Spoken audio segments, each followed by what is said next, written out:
संदेश 24/7 में आपका स्वागत है। मैं हूं अर्चना मिश्रा। आगे बढ़ने से पहले सबसे पहले एक नजर आज की हेडलाइंस पर।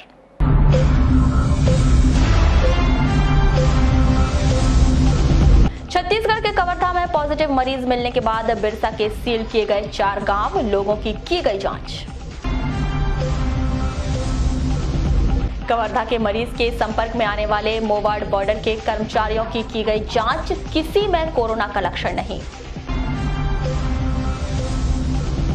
बीते 3 दिनों में बालाघाट चिकित्सालय द्वारा भेजे गए 6 मरीजों की रिपोर्ट आई नेगेटिव।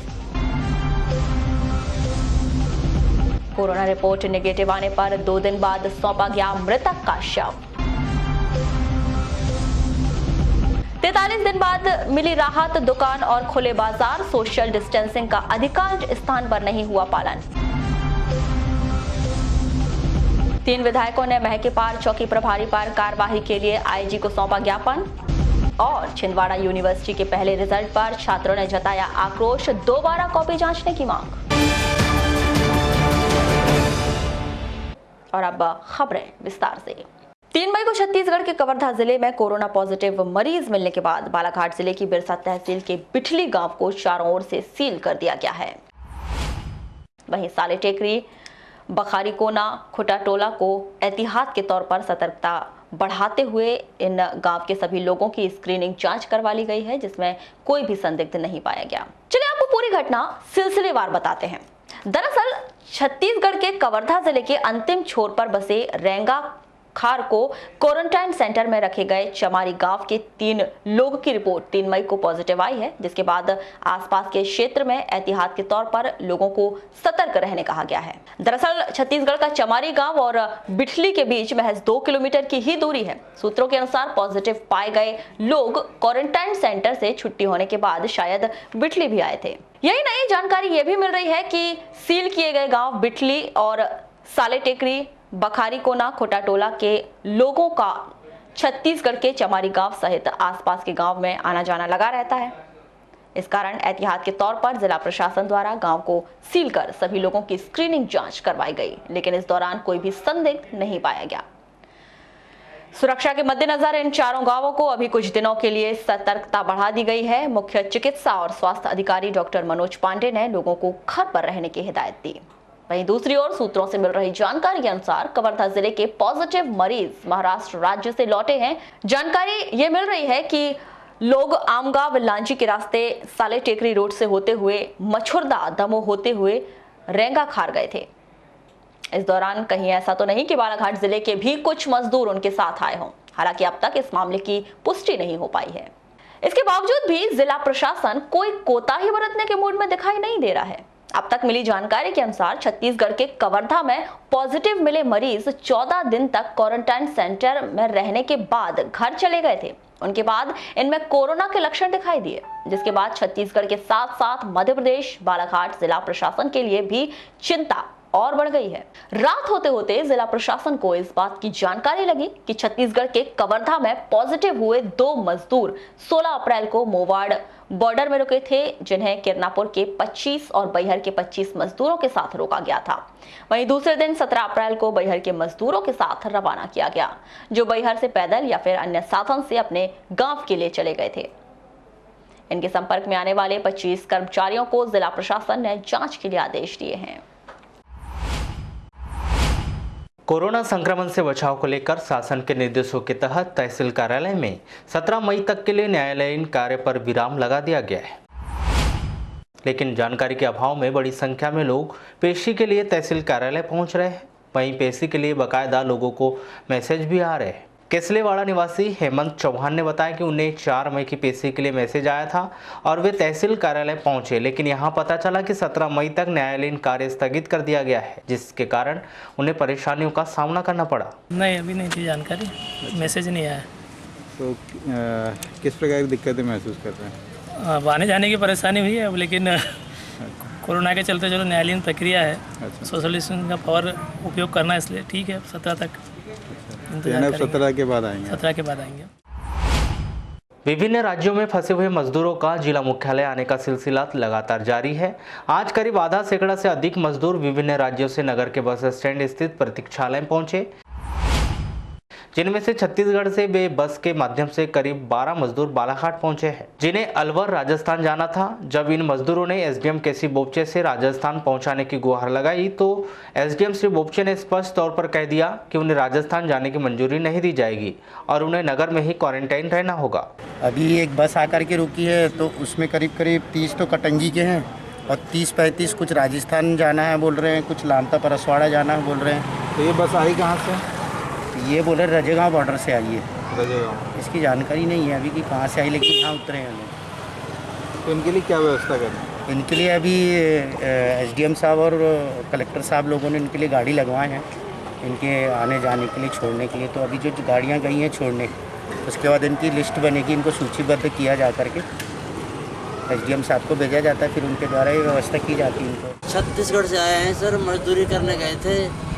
और रहने वाले कहाँ के हो? रहने वाले अलवर राजस्थान के हैं सर। वहाँ से छत्तीसगढ़ से एक डंपर में आए थे तो उन्होंने रास्ते में उतार दिया। उसके बाद में एक पीछे जो बॉर्डर आया था वहाँ से भी एक सरकार के तरफ से डंपर भेजा गया था, वहाँ से आए थे। हाँ, रजीगांव वहाँ से बस में आए हैं। कितने लोग आए हो आप? 12 लोग हैं। 12 लोग। तो जांच हुई है आप लोगों की रजेगांव में? जांच हुई है। सबकी जांच हुई है। अभी कहाँ जाना है? राजस्थान जाना सर। अभी हमारे ज़िले का जो टोल फ्री नंबर है उससे जानकारी लेंगे और इससे जानकारी ज़िले से प्राप्त होगी। अभी यहाँ से माने डायरेक्ट अलवर भेजने के निर्देश हैं। अच्छा सर, ये राजस्थान में अगर नहीं जाते तो उनको क्वारंटाइन किया जाएगा? क्वारंटाइन रहेंगे, खिलाएंगे पिलाएंगे। बालाघाट को ग्रीन जोन में रखे जाने के चलते जिले वासियों को लॉकडाउन में काफी रियायत दी गई है। वहीं वैवाहिक कार्यक्रमों को भी सशर्त मंजूरी दी गई।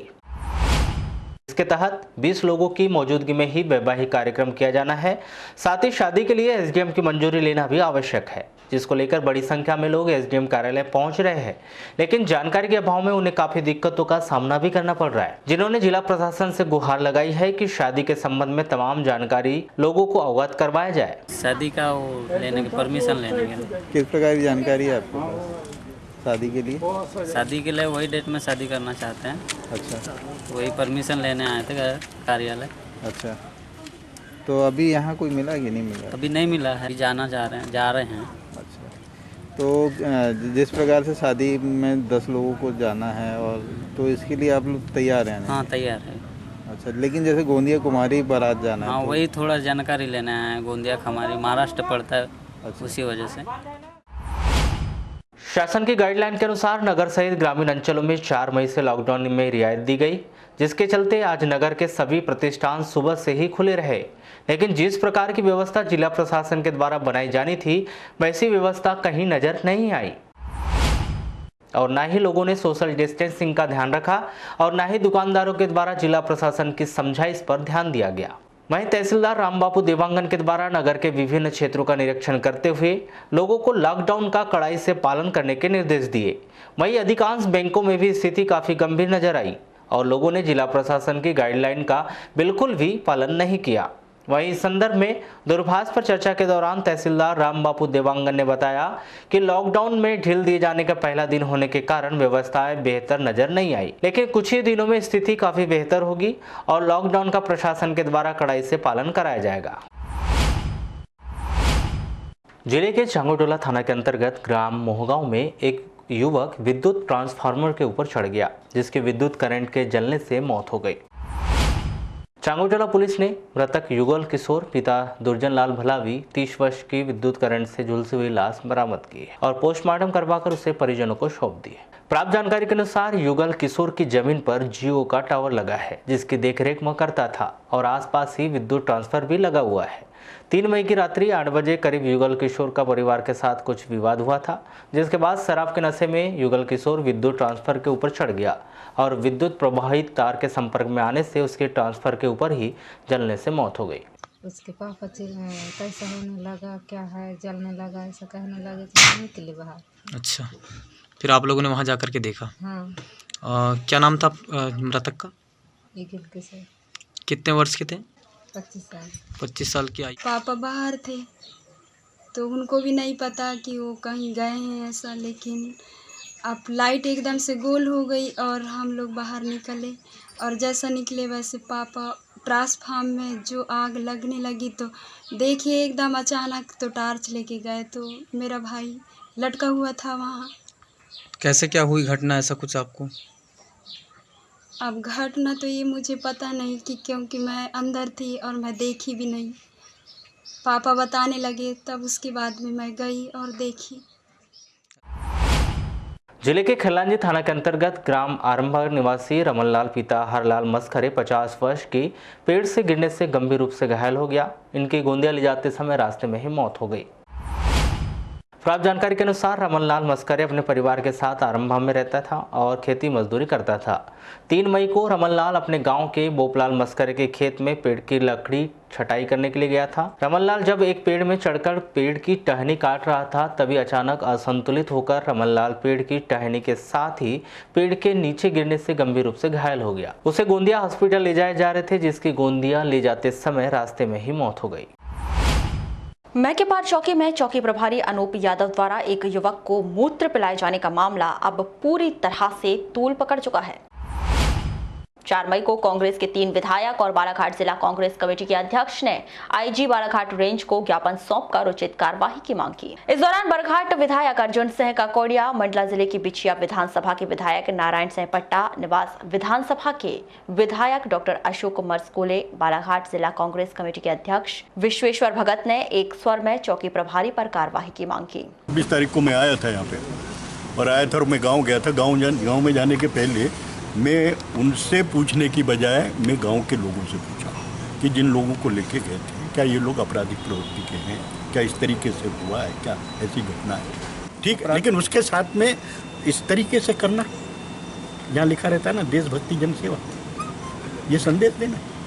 आज पूरे देश में इनके ऊपर फूल बरसाया जा रहा है, इनका सम्मान किया जा रहा है। ये फिर हमारे आपस में फिर यही तो डिफरेंस होता है, मतलब जानवरों जैसा वो बर्ताव करना, पुलिस की इतनी जानवरों जैसे बर्ताव करना। मतलब इसको गंभीरता के साथ नहीं लिया, मजाक लग रहा है कि नहीं वो तो अकेले ही बोल रहा है पैसा। अरे तो उसको बंद करके अंदर कमरे में दोनों हाथों को पैर से बांधा दिया और यूं करके उसको बांध के अंदर वो पेशाब करके उसको पिला रहे, वहाँ कौन आपको गवाही देगा? अम्बेझरी में जो एक घटना घटी थी और 17 तारीख की घटना है, आज 4 तारीख है, पूरे 13-14 दिन हो गए। लेकिन जिस प्रकार से जो उसके द्वारा जो जांच और कार्रवाई हुई है, परसों उसको सिर्फ लाइन अटैच किए हैं। अगर इस पूरे प्रकरण को अगर हम देखेंगे तो ये अमानवीय कृत्य की श्रेणी में आता है। और उस क्षेत्र में हम खुद गए, हमने उनसे बात की, उस क्षेत्र में पूरा दहशत का माहौल है। यहाँ पर हम आईजी साहब से मिले हैं, आईजी साहब को हमने इस पूरी घटना की जानकारी दी है। आईजी साहब ने पहले भी संज्ञान में लेते हुए डीआईजी साहब को वहाँ पर जांच के लिए भेजा था, लेकिन उसके सारे एक्टिविटीज़ के बाद में जो कार्रवाई होना चाहिए था वो सकारात्मक मैं किसी भी रूप में नहीं देखता। मैं खुद एक चिकित्सक हूँ, मैंने उस लड़के के पैरों में घाव देखे हैं, जो चोट आज 13 दिन से लेकर आज तक बने हुए हैं। मैकेपार चौकी के अंतर्गत जो अम्बीझीरी गांव में जो घटना घटित हुई है, जिसने भी इस घटना को बारीकी से देखा है, संज्ञान लिया है, निश्चित तौर पर ये सच्चाई को जिसने भी जाना और परखा है उससे ये कहेगा कि इस तरह का अगर अमानवीय कृत्य, चाहे वो पुलिस अधिकारी हो या कोई भी प्रशासनिक अमला हो, इस तरह की अगर किया जाता है तो निश्चित रूप से हम उसका जितना भी निंदा कर सकें वो कम है। किसी भी कानून में, कहीं भी संविधान में ये उल्लेखित नहीं है। हम किसी भी अपराध को हम अपराध की श्रेणी में मानते हैं, लेकिन ये नहीं कि दोष सिद्ध होने के बाद किसी के साथ अमानवीय कृत्य किया जाए। जिस तरह हम वहाँ गांव में जाकर के, ये पहली घटना है जो एक अपराध के पीछे पूरा गांव खड़ा हुआ है। विधायकों द्वारा की गई मांग पर आईजी बालाघाट रेंज ने जल्द ही जांच डीआईजी से करवाए जाने का आश्वासन दिलाया। ये मैकेपार चौकी के अंतर्गत एक ग्राम में मोटर चोरी का संबंध में एक व्यक्ति को चोरी के संदिग्ध में बुलाया था थाना चौकी में और उससे चोरी के संबंध में पूछताछ कर रहे थे। अभी ये एलिगेशन लगा रहे हैं कि हमारे के लोकल नेता लोग कि उसको हमने मारपीट किया और उसके साथ अन्य अभद्र व्यवहार वगैरह किया है, तो उसकी बारे में उन्होंने शिकायत कर रही कि उस पर कार्रवाई करो पुलिस सब इंस्पेक्टर। सर इसमें इस तरह की एलिगेशन आया, तो इसमें हम सबसे वरिष्ठ अधिकारी हमारे ज़िले के DIG साहब हैं, शर्मा साहब से हम उसको इंक्वायरी करवा रहे हैं। इसमें इंक्वायरी में जो भी आता है उसमें हम सख्त से सख्त कार्रवाई थानेदार के खिलाफ कार्रवाई करेंगे। इसी तरह मैके पार चौकी प्रभारी पर कार्यवाही के लिए 4 मई को आदिवासी विकास परिषद बालाघाट द्वारा जिला प्रशासन को ज्ञापन सौंपा गया। ये मैके पार में पिछले 17 तारीख को एक घटना हुई थी जिसमें चोरी के आरोप में 3 युवकों को वहाँ के थाना प्रभारी अनूप यादव द्वारा गिरफ्तार किया गया था संदेह के दायरे में, और उन्हें संवैधानिक रूप से जिस प्रकार से उन्हें पुलिस चौकी से उन्हें कोर्ट में पेश करना था, उन्हें न करते हुए 3 दिन अपने संज्ञान में रखा और उन्हें मारपीट कर और बहुत सारी यातनाएं दी। शिव दुर्गा भलावी उनको उन्हें पुलिस कार्रवाई की और उन्हें रोककर उनमें एक अमानवीय कृत्य जो पेशाब पिलाकर उन्हें मारपीट नंगा करके मारपीट की थी। तो उसी के संज्ञान में हम क्या चाहते हैं, उचित न्याय के लिए कार्रवाई करने के लिए चाहते हैं। शराब के लिए पैसे मांगने पर हुए विवाद के बाद पति ने पत्नी की गर्दन पर ब्लेड मार दी। इसे गंभीर अवस्था में जिला अस्पताल में इलाज के लिए भर्ती कराया गया है। अस्पताल चौकी से मिली जानकारी के अनुसार प्रीति संबुद्ध के पति शक्ति संबुद्ध निवासी भटेरा चौकी ने अपनी पत्नी पर ब्लेड से हमला कर दिया। पुलिस द्वारा मामला दर्ज कर जांच शुरू कर दी गई है। प्रीति संबुद्ध नाम की महिला 28 साल की, उसके पति ने उसको गर्दन पे ब्लेड मार दिया है। तहरीर मिलने पर जांच की गई है उसकी। उस जांच पर उस महिला से पूछताछ की गई तो उस महिला ने बताई कि बोले आज मैं घर पर थी, मेरा पति करीबन 5 बजे मेरे पास आया और बोला कि मुझे शराब पीने के लिए पैसा दो। तो उन्होंने पैसा देने से मना की, तो उसने अपने पास से ब्लेड निकाला और गाली गुप्तार करते हुए उसके गर्दन पे ब्लेड मार दिया। और उसके करीब में उसका बच्चा भी खड़ा था जिसका नाम कुशल है, और पड़ोसी है ये कोई शैलेश, जिन्होंने घटना को देखे और भी बचाव किए हैं। क्या नाम है उस आरोपी का? आरोपी उसके पति का नाम शक्ति संबुद्ध है। कहाँ का रहने वाला है ये भटेरा महर्षि स्कूल के पास का रहने वाला है। मुख्य चिकित्सा और स्वास्थ्य अधिकारी डॉक्टर मनोज पांडे से मिली जानकारी के अनुसार वर्तमान समय में 8 लोगों को हॉस्पिटल आइसोलेशन में भर्ती किया गया है। वहीं अब तक कुल 69 लोगों को संदिग्ध मानते हुए उनकी जांच सैंपल जबलपुर ICMR भेजे गए हैं, जिसमें से 69 लोगों की रिपोर्ट नेगेटिव आई है। इसी तरह जिले से भेजी गई अब तक के सभी रिपोर्ट नेगेटिव आने से स्वास्थ्य विभाग का अब पूरा ध्यान वर्तमान समय में बाहरी राज्य से आ रहे मजदूरों पर केंद्रित हो चुका है। वारासुनी तहसील के वारा निवासी योगलाल बिशेन उम्र 55 वर्ष की मौत के 2 दिन बाद कोरोना वायरस संक्रमण की जांच रिपोर्ट नेगेटिव आई, जिसके बाद परिजनों को मृतक का शव सौंप दिया गया है। जिला अस्पताल के द्वारा जैसे ही मृतक के परिजनों को उसका शव सौंपा गया तो उनका रो रो कर बुरा हाल हो गया। 2 दिन तक अपने पिता के शव का इंतजार कर रहे मृतक के बेटों के लिए यह बड़ी राहत वाली खबर थी कि कोरोना की रिपोर्ट निगेटिव आई है। लेकिन उनके द्वारा वारासिवनी सिविल अस्पताल के ऊपर बेहद गंभीर आरोप लगाए गए कि कोरोना के शक में पिता का इलाज नहीं किया गया। सही समय पर यदि बालाघाट चिकित्सालय आ जाते तो पिता की मौत नहीं होती। सर ये वारासिवनी मैं लेके गया। कब लेके गए थे? ये ले गया था मैं 2 तारीख को सुबह 10 बजे। हाँ। वहाँ पे सर उन्हें ट्रीटमेंट किए, किसी भी प्रकार जो टेस्ट, ब्लड टेस्ट हो या एक्सरे वगैरह कोई भी टेस्ट हो, वो उन्होंने नहीं किए। वो उन्होंने शक के दायरे में रखे कि ये कोरोना पॉजिटिव हो सकते हैं। शक के दायरे में आखिरी तक उन्होंने टेस्ट नहीं किए। टेस्ट नहीं करने के कारण ही मेरे पिताजी को मैं खो चुका हूँ। यदि मैं सुबह उसी समय थी मैं बालाघाट ले आता, यहाँ पे टेस्ट हुए, समय के अभाव में यहाँ करीब मैं 6 बजे पहुँचा था। एक्सरे वगैरह ब्लड टेस्ट वगैरह आज समय के हिसाब से नहीं हो पाया, लेकिन जो चेकअप होना चाहिए वो सब हुआ है। सिर्फ ब्लड टेस्ट और एक्सरे नहीं करवा पाया। वो यदि पहले हो जाता सर तो शायद मेरे पिताजी आज मेरे से मेरा साथ छोड़ के।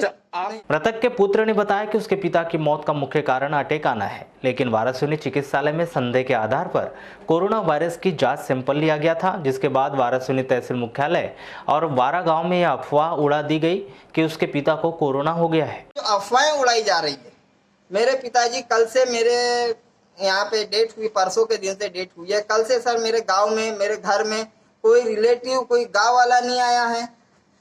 जो भी आता है उनको मेरे गांव के लोग चौक चौराहे पे ही रोक करके पूछते फलाने क्या जा रहा है, बोले हाँ, तो बोले वहाँ जा रहे हो, तो उनसे बहुत डिस्टेंस, बहुत बुरी तरीके से बात कर रहे हैं और कई लोग को आने नहीं दिया जा रहा है। 4 मई की सुबह तेलंगाना राज्य से लगभग 90 मजदूर अनुमति लेकर ट्रक के माध्यम से बालाघाट जिला मुख्यालय पहुंचे, जहां से उन्हें उनके घरों के लिए भिजवा दिया गया है।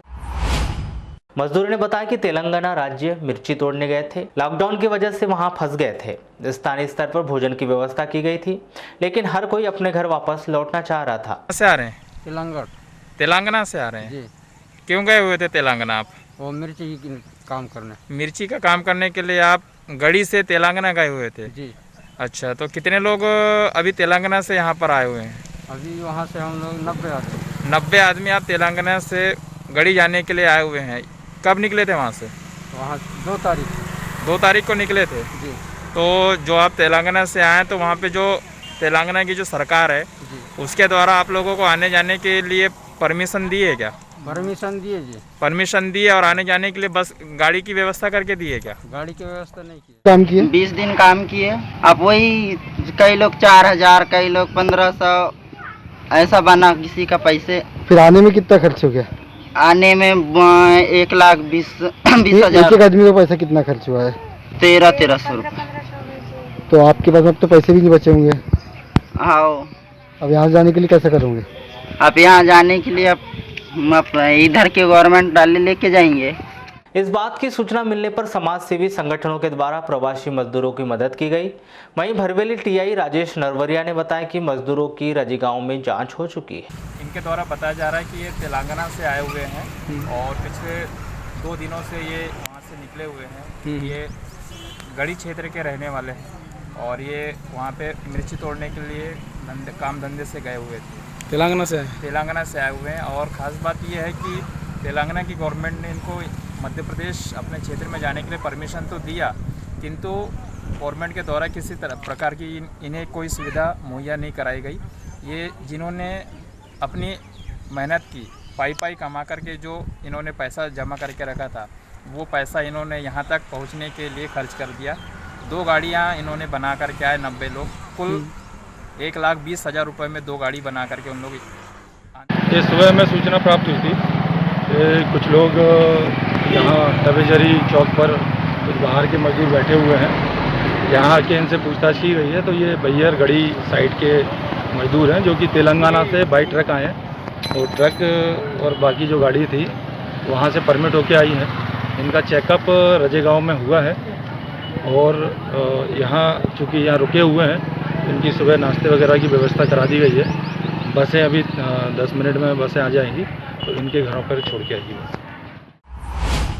ग्रीन जोन में होने की वजह से बालाघाट जिले में 4 मई से दुकान और बाजार 43 दिन बाद खुल गए, लेकिन सुबह के समय बाजारों में कम भीड़ दिखाई दी।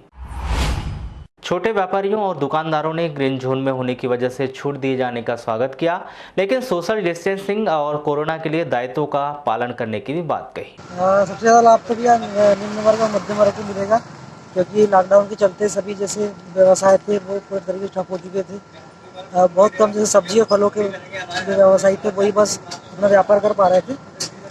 बाकी व्यवसायी जैसे कपड़ा दुकान है, चप्पल जूतों की दुकान है और भी जो अन्य व्यवसाय हैं वो भी आज से जो शुरू हुए, उससे बहुत हद तक मध्यम वर्गीय निम्न वर्ग परिवारों को आर्थिक लाभ मिलेगा।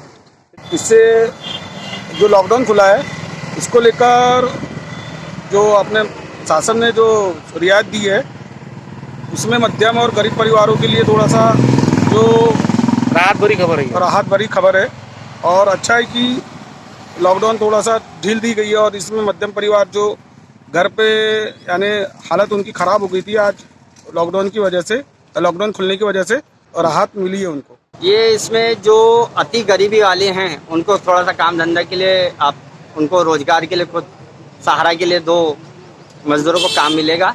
और मनरेगा के से भी आदमी को बहुत अच्छी राहत दी है माननीय कलेक्टर महोदय द्वारा। और छोटी मोटी दुकानें हैं जैसे कपड़ा दुकान, एम्पोरियम दुकान, और अति गांव में चल रहे हैं आपके मनरेगा वाले, उसमें काम मजदूरों को मिल रहा है, जिससे उनको थोड़ा बहुत आर्थिक सहायता के लिए प्रदान। बालाघाट जिला ग्रीन जोन में है और 4 मई को लॉकडाउन में छूट मिल जाएगी। इस बात की जानकारी मिलते ही जिले भर में काम करने वाली माइक्रो फाइनेंस कंपनियों ने लोगों को फोन के माध्यम से किस्त भरने का दबाव बनाना शुरू कर दिया है।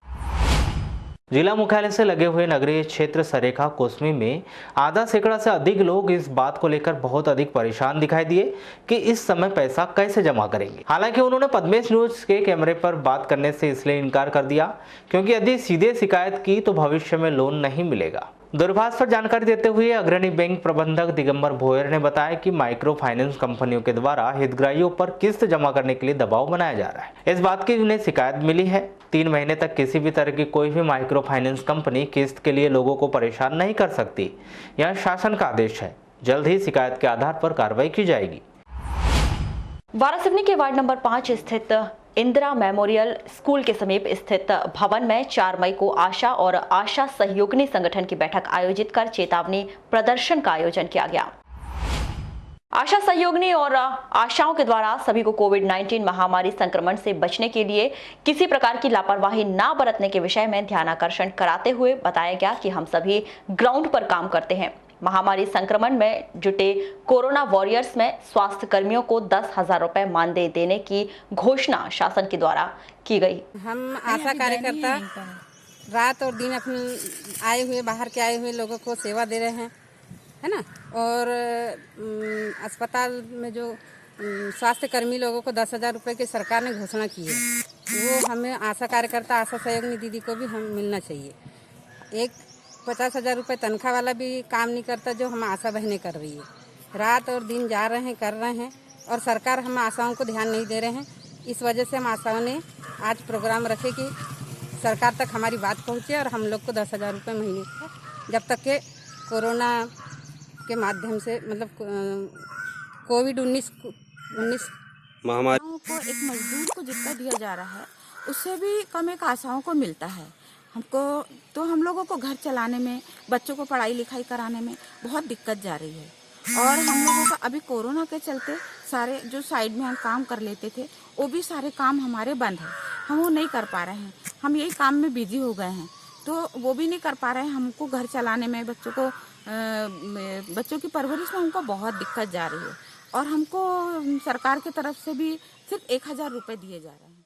इसी तरह बालाघाट में भी आशा कार्यकर्ता और आशा सहयोगिनी ने जिला प्रशासन को ज्ञापन सौंपकर मानदेय 10,000 रुपए करने की मांग रखी। रामपाली थाने अंतर्गत ग्राम पंचायत पिपरिया गर्रा में आगजनी की घटना में 3 परिवार के मकान जलकर पूरी तरह से खाक हो गए। घटना के विषय में मिली जानकारी के अनुसार 3 मई की रात करीब 11:30 बजे पिपरिया के गर्रा निवासी कृषक झमेलाल बिसेन के घर में अचानक आग लग गई, जो उनके भाई बसंत बिसेन और पड़ोसी पुनाराम लिल्हारे के घर में भी आग फैल गई। ग्रामीणों की सूचना पर वारासिवनी नगर पालिका फायर ब्रिगेड घटनास्थल पर पहुंची और आग पर काबू पाया गया, लेकिन तब तक तीनों मकानों को आग ने अपनी चपेट में ले लिया था। पीड़ितों के अनुसार घटना में करीब 38 लाख रुपए का नुकसान हुआ है।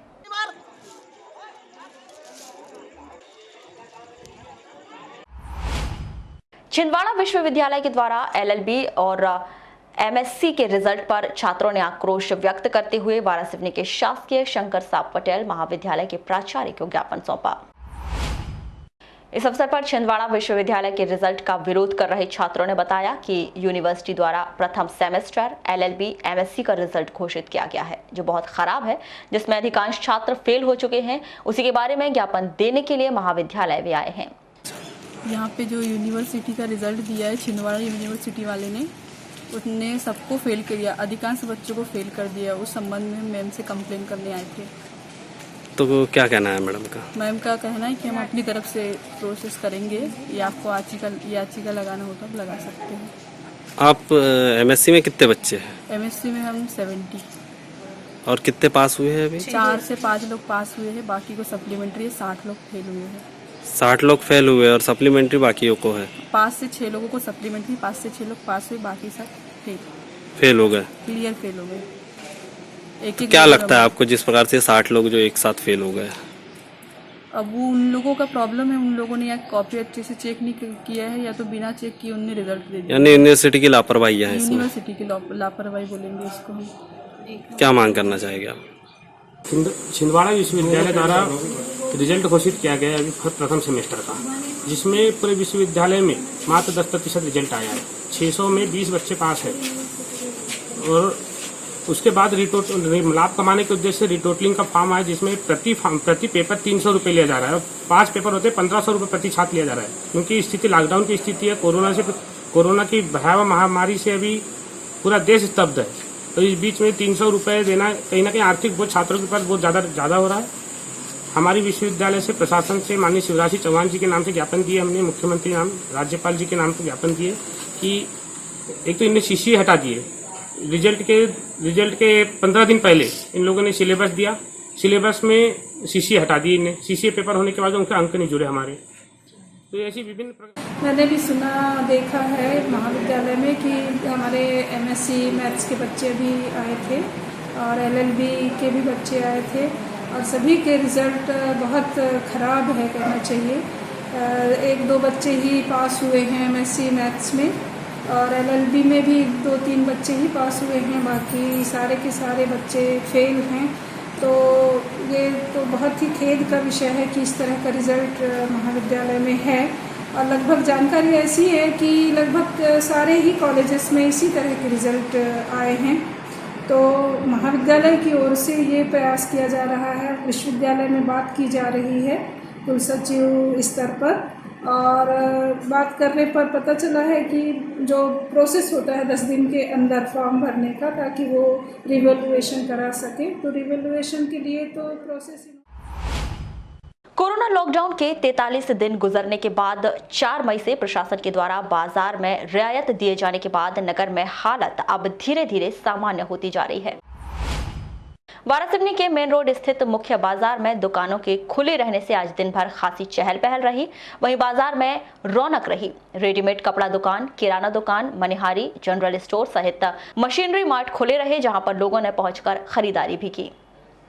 काफी दुकानदारों ने अपनी दुकानों को खोलकर आज दिन भर दुकान को सैनिटाइज कर साफ सफाई की। लालपुरा में भी 43 दिन बाद 4 मई को नगर मुख्यालय के मुख्य मार्केट में सुबह 9 बजे समस्त व्यापारियों व दुकानदारों के द्वारा अपनी अपनी दुकानें खोली गईं। दुकानें खोलने के बाद साफ सफाई का दौर चलता रहा, जिसके बाद दुकानों की जानकारी मिलते ही ग्रामीण क्षेत्रों से काफी संख्या में लोग सामानों की खरीदारी करने पहुंचे। इस दौरान किराना और कपड़ा मार्केट सहित अन्य दुकानों में ग्रामीण क्षेत्रों से पहुंचे लोगों की काफी भीड़ नजर आई। अधिकतर दुकानों में सोशल डिस्टेंसिंग का पालन होता हुआ नजर नहीं आया। दुकानदारों के द्वारा सोशल डिस्टेंसिंग का पालन करवाने के लिए गोले जरूर बनवाए गए, लेकिन उसका कोई महत्व नजर नहीं आया। किसी भी प्रशासनिक अधिकारी कर्मचारी ने दौरा नहीं किया। दुकानों में हाथ धोने और सैनिटाइज की व्यवस्था नहीं देखी गई। हमको तहसीलदार मैडम द्वारा अवगत करा दिया गया था 3 तारीख को कि सुबह 9 बजे से लेकर शाम को 6 बजे तक गाइडलाइन के अनुसार सभी जो दुकानें हैं, बर्तन, कपड़ा, सोना चांदी की जो हमारा एसोसिएशन है, उनकी दुकानें खुलेंगी और उनकी दुकान खुलने के बाद भी लोग सुबह से कुछ बारी से आए। इसी तरीके से हर दिन वे भी बारी से आए। सुबह से 9 बजे से लेकर शाम के 6 बजे तक मेरा निवेदन है कि गांव से वे सीमित संख्या में आए, सीमित लोगों के साथ आए। जो राज्य सरकार और केंद्र सरकार ने जो गाइडलाइन जारी की है, उसमें हमारे जो छोटे व्यापारी जैसे पान की दुकान, चाय की दुकान, ये सब खोलने के हम लोगों ने टीवी के माध्यम से देखे, लेकिन बालाघाट ज़िले में जो हमारे कलेक्टर महोदय द्वारा निर्देशित किया गया कि जो पान की दुकानें, चाय की दुकानें ये नहीं खुलेगी और ख़ास तौर के जो छोटे जो रोज़मर्रा की जो दुकानें हैं, जो रोज़ खाते कमाते थे, उनको तो इससे कोई लाभ ही नहीं हुआ। आज जो मार्केट खुला, ये सिर्फ बड़े बड़े लोगों ने दुकान खोल के बैठे, जैसे कपड़े दुकान, जेवर दुकान, किराना दुकान, ये पहले भी खुलती थी। और जहाँ तक सोशल डिस्टेंसिंग की बात आती है, ज़्यादा सर्विस भी कर रहे हैं, बिना मास्क वाले को सामान नहीं बेच रहे हैं। पहले मास्क लगा के जो आएगा उनको सोशल डिस्टेंस खड़ा रहता है, उसको सामान देते हैं, एवं मना कर देते हैं सामान देने के लिए। और सैनिटाइजर करवाते हैं दुकान पर। सैनिटाइजर की बोतल हमारे पास रहती है जी, दिन भर में बोतल सब ग्राहक को, कर्मचारियों को, सबको। हाँ सर, जैसे टाइमिंग के थोड़ा दुकानें खुली थी, जैसे सुबह 9 से जो शाम को 5 बजे 6 बजे तक की है, उसको 9 से 1 बजे तक करना चाहिए। तो धूप का समय रहता है, लोग घर से नहीं निकलते। तो सर क्या ग्रामीण इसका पालन कर रहे हैं? कोरोना पालन कम कर रहे हैं इसका। और क्या 9 से 2 बजे तक ही खुलना चाहिए दुकानें, उससे ज़्यादा समय नहीं खुलना चाहिए। जैसे ग्राहकों की भीड़ अगर लगती है तो उसके लिए क्या? भीड़ अब कम है, वैसे सामान की आवश्यकता लोगों को कम हो गई है। जैसे हल्दी मिर्ची लेने वाले जो हैं बरसात के साथ जो लेते हैं। लॉकडाउन के तीसरे चरण में आज से शासन के द्वारा कुछ ढील दी गई है, जिसके बाद लालबरा नगर मुख्यालय में बंद पड़ी दुकानों के ताले आज खुल गए हैं। लंबे समय से बंद पड़ी दुकानों की सबसे पहले व्यापारियों के द्वारा आज सुबह से दुकानें खोल के साफ सफाई की गई, जिसके बाद जो माहौल लालबरा में बना है, गांव वाले बहुत अधिक संख्या में लालबरा पहुंचे। सोशल डिस्टेंसिंग का बहुत कम पालन होता हुआ नजर आया। हालांकि दुकानदारों ने अपनी दुकानों के सामने गोले जरूर बनाए हैं, लेकिन उसका कोई महत्व नज़र नहीं आया। गोले के अंदर कोई भी खड़े रहने के लिए तैयार नहीं है। गाड़ियां भी अस्त व्यस्त बहुत भारी संख्या में सड़कों पर नजर आई। खास तौर से किराना मार्केट और कपड़ा मार्केट में लोगों की बहुत अधिक तादाद जुटती रही और दिन भर उन लोगों ने खरीदी की। शासन प्रशासन से क्षेत्र के बुद्धिजीवी लोगों ने मांग की कि अधिकारी ऐसे माहौल में स्वयं बाहर निकलें और दुकानों में जाके व्यापारियों को समझाइश दें कि उन्हें इस समय किन किन सावधानियों का उपयोग करना जरूरी है। Cameraman Khan, Padmesh news Lalbara. तो ये थी अब तक की खास खबरें। अगले न्यूज बुलेटिन के साथ फिर मुलाकात होगी, तब तक के लिए नमस्कार।